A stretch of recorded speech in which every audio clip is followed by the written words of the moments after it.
Hello everyone, I am Yessi, and in today's video I wanted to share with you guys my feelings, my emotions, my thoughts that I have had in these past 3 weeks. I had my DNC exactly 3 weeks ago for my miscarriage, and it has come with a whole bag of emotions that I did not think I could feel to the extent that I felt it.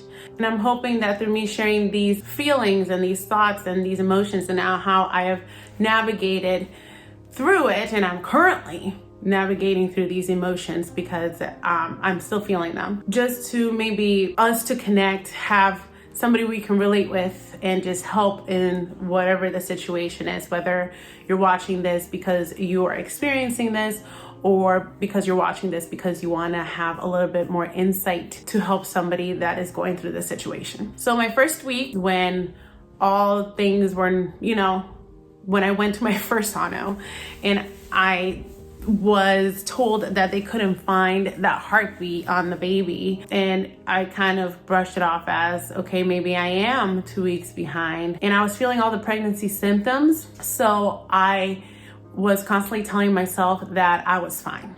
There was nothing wrong.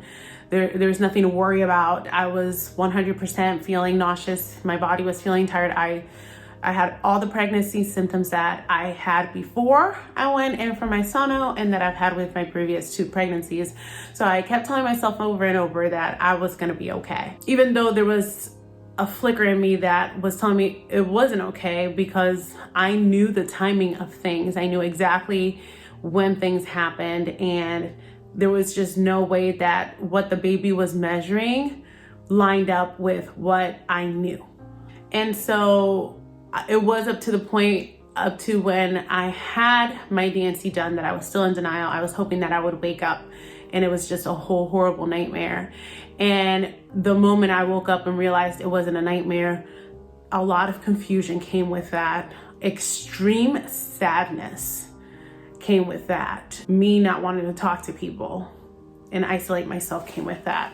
So when I came home, I spent about 4 or 5 days up in my room.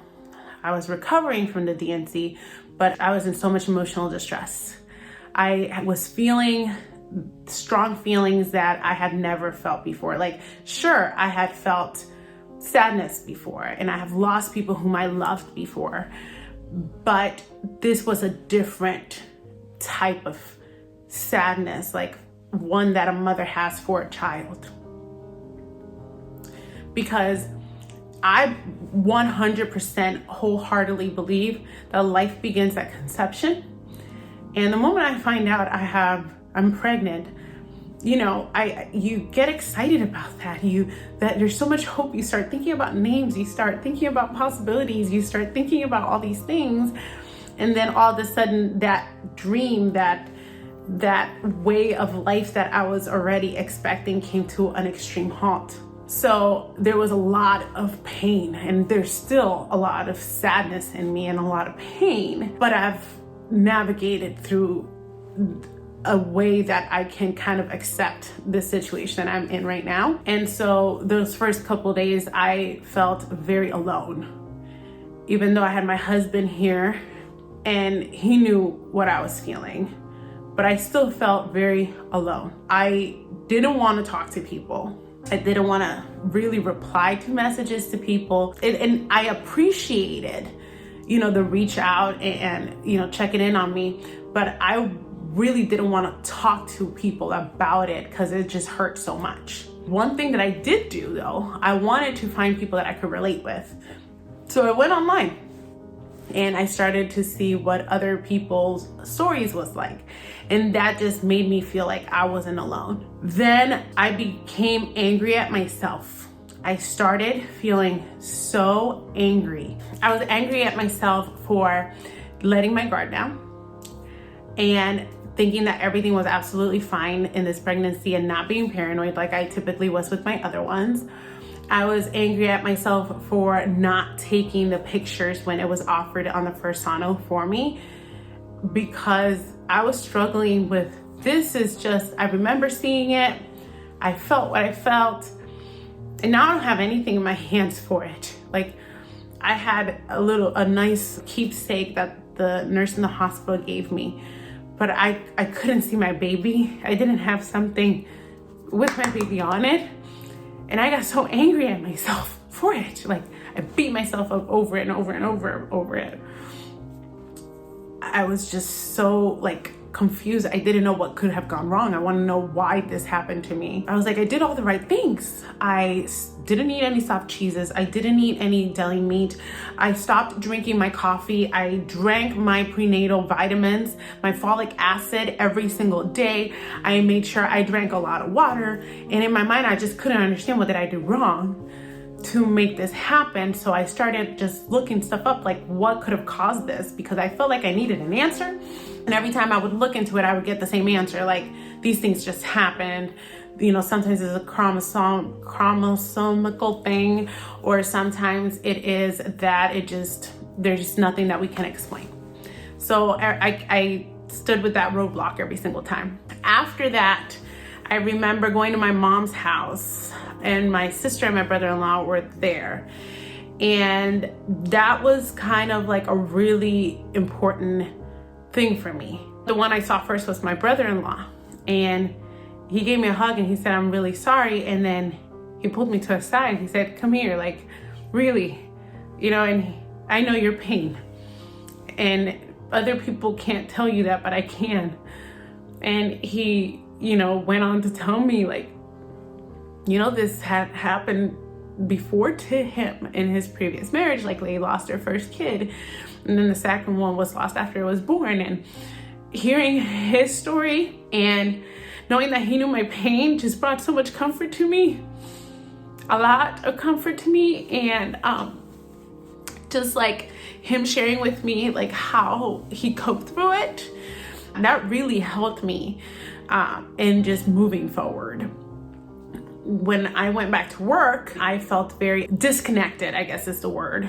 I knew my supervisor had told me that she had gone through this, so I felt comfortable. Like, I wanted to talk to her. She gave me a hug that really just meant the world to me at the time. You know, she assured me that this is a loss and it's going to be a process for me, and it's going to take time, and I'm going to be grieving. So hearing that from her was very reassuring.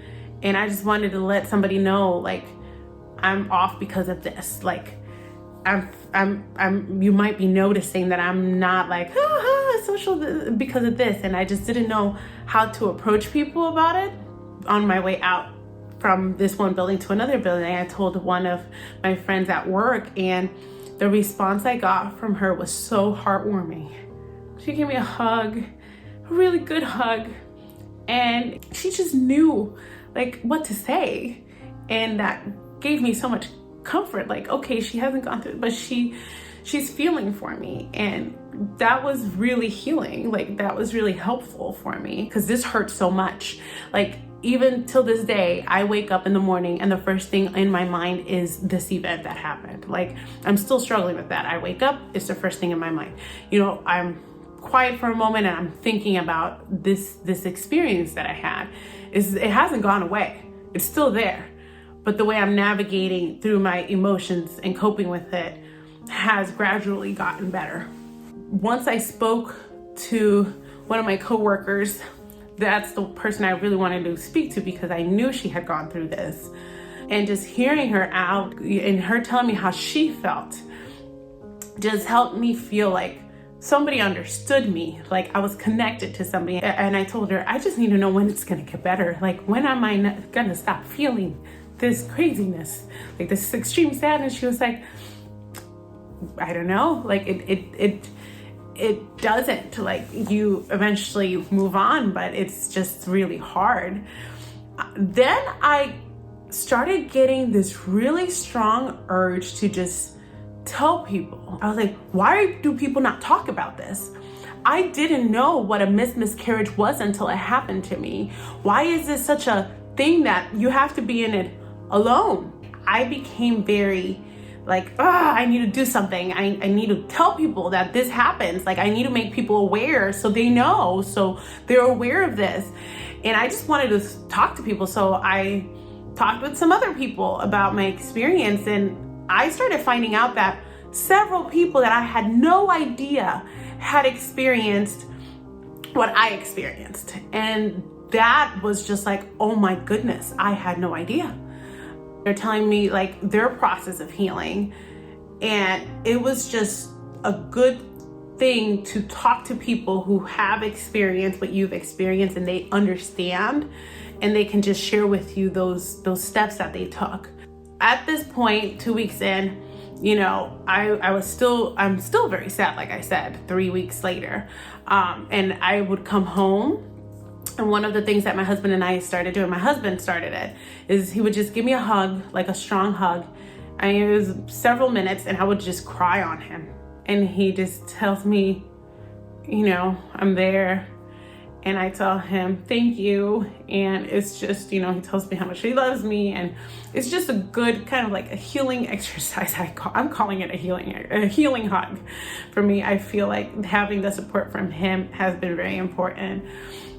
Understanding that this is a grieving process has really helped me, because one thing that I was struggling with was that there was nothing that I could like have closure about this.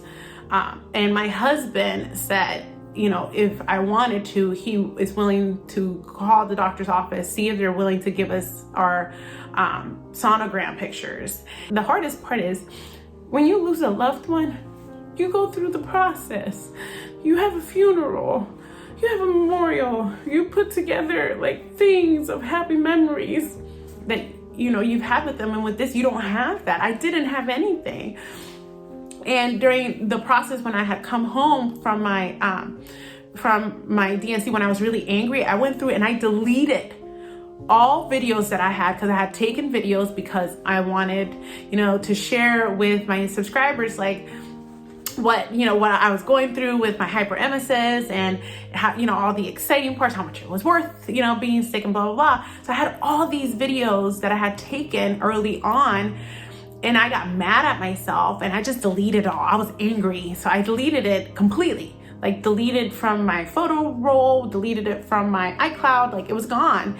And I beat myself over that, because then I didn't have anything. So he was able to call the doctor's office, get the picture. They gave us pictures, and we went out to Hobby Lobby to try to find like a good box, maybe, because he was like, we can do a little like memory box where, you know, you can put the things that you want in it, and we can bury it and just do that, or we can keep it, whichever one you want to do. So we went out and we looked for a box, and we just couldn't find a box fitting enough. Like I just didn't find a box I connected with. Like I felt like it made it justice. So Sean told me, do you want me to make you one? And I said, yes, I want one. Like, make me one. I would prefer one made from you with thought, and you know, you put thought into it, and buy something from here. So he is going to be making one for us. And at that moment, when I got the pictures, and I know that there's something that we are working towards for closure, that really brought into me like that acceptance piece.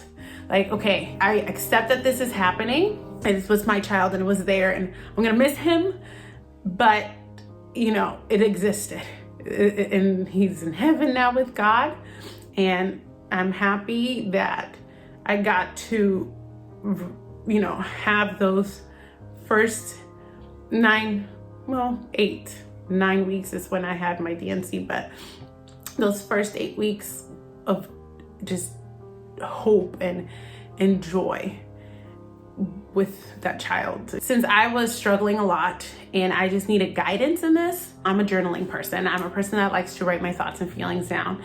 And I want to know if somebody had like a journal, like a devotional type of thing that I could do to help me in this process of grieving this pregnancy loss. And I found one. I did the first day, and I feel like the first day was very helpful.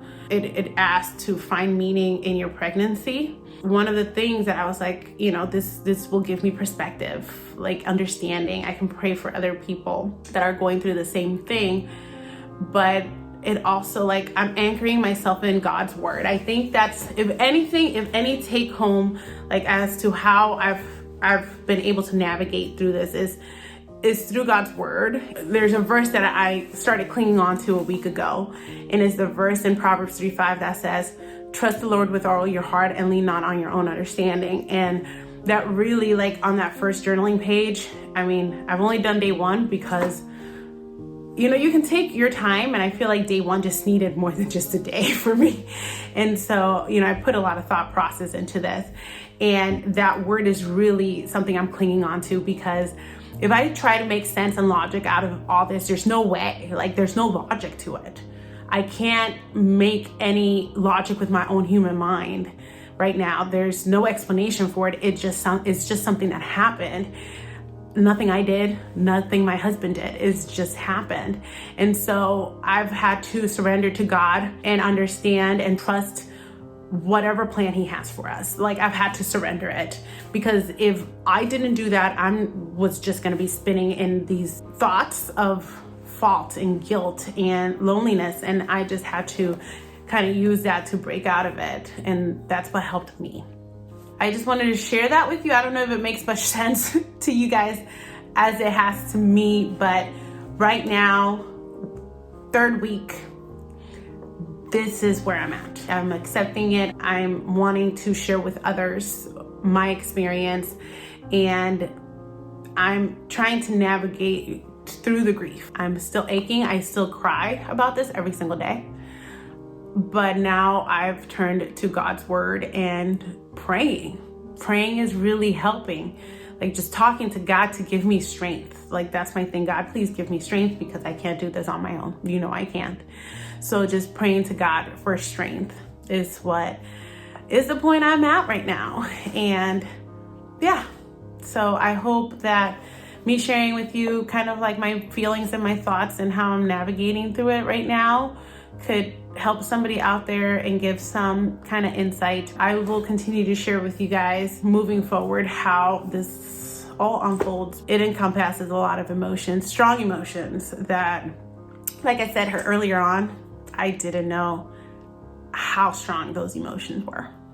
If you've experienced this situation and you would like to let me know, like, some of the coping skills that you've had, or how is it that you've navigated through this grieving process, I would love to hear from you. Thank you so much for your time, and I will be seeing you next time. Bye.